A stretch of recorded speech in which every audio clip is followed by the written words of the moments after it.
Que pouvons-nous dire des prophètes? Pourquoi ont-ils été donnés? Ils ont été levés pour illustrer la loi. La loi indique seulement certains principes de conduite. Elle ne considère pas tous les détails de la vie de chaque jour. Par exemple, la loi peut indiquer, comme dans Lévitique 11, la nourriture qui est pure et celle qui ne l'est pas, ce qui doit être mangé, ce qui ne doit pas l'être. Mais elle ne nous dit pas ce que nous devons manger aujourd'hui pour le repas du soir. Les prophètes ont donc été donnés pour appliquer les principes généraux de la loi aux détails pratiques de la vie de chaque jour. La loi présente des exigences divines en général. Les prophètes présentent ces mêmes exigences en particulier. Lorsque le standard divin, par le moyen de la loi, est connu du peuple de Dieu, le prophète vient et lui dit comment il doit se conformer à ce modèle dans les cas particuliers.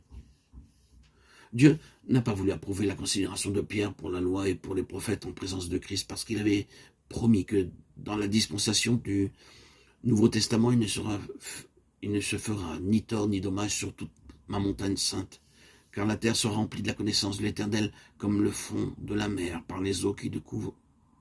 C'est cela la nouvelle alliance qu'il a faite avec son peuple.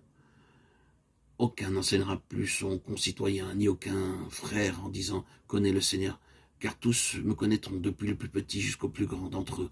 Hébreux 8, 11. La loi et les prophètes étaient une entrave au royaume, car ce n'est que lorsqu'ils furent retirés de la présence de Christ que le royaume fut introduit. Moïse et Élie ont leur place, mais Christ est unique. Il est évident que Pierre aurait donné la première place à Christ et qu'il aurait relégué Moïse et Élie à la deuxième et à la troisième place. Mais Dieu ne veut pas que Moïse et Élie, qui avaient une position prééminente dans l'Ancien Testament, occupent cette même place dans le Nouveau Testament. Dans le Nouveau Testament, Christ est tout et en tous. Le christianisme, c'est Christ, et non pas Christ plus autre chose. Pierre fut saisi d'une vive émotion en voyant Moïse et Élie sur la montagne de la transfiguration.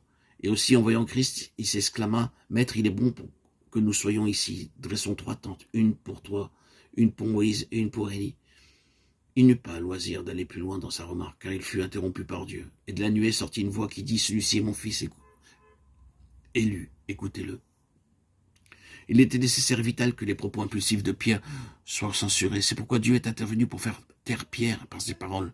Écoutez-le. Dieu signifie en fait, ce n'est pas le moment pour toi de parler, c'est le moment pour toi d'écouter. Tout ce que tu pourrais dire serait hors de propos. Tu penses qu'il faudrait préparer une place pour 3 personnes. Mais il n'y en a qu'une seule qui soit qualifiée pour parler ici. Dieu n'a pas dit écoutez-les, il a dit écoutez-le. Un jour, un chrétien dit à l'un de ses compagnons, « S'il te plaît, prie afin que Dieu te montre ce qu'il veut que je fasse, et lorsque tu le sauras, s'il te plaît, fais-le-moi connaître. » C'était une violation du Nouveau Testament. Dans le Nouveau Testament, il n'est pas stipulé que la loi et les prophètes côtoient Christ. Nous ne devons plus regarder aux hommes pour savoir ce que nous devons faire. Le Seigneur lui-même, qui demeure en nous par son esprit, nous enseigne pour connaître sa volonté.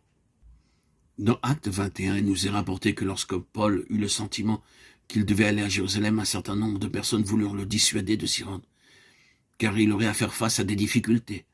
Cependant, il refusa de revenir sur sa décision. Pourquoi? Parce que dans son être intérieur, il était convaincu que c'était la volonté de Dieu. Ne soyons pas gouvernés par l'opinion des autres. La vie d'un chrétien doit être gouvernée par Christ seul.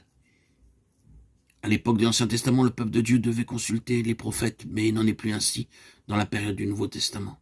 Rappelons-nous ce qui est écrit dans Hébreux 8, 11.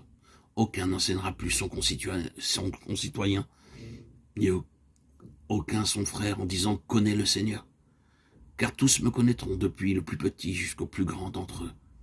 Hébreux 8, 11.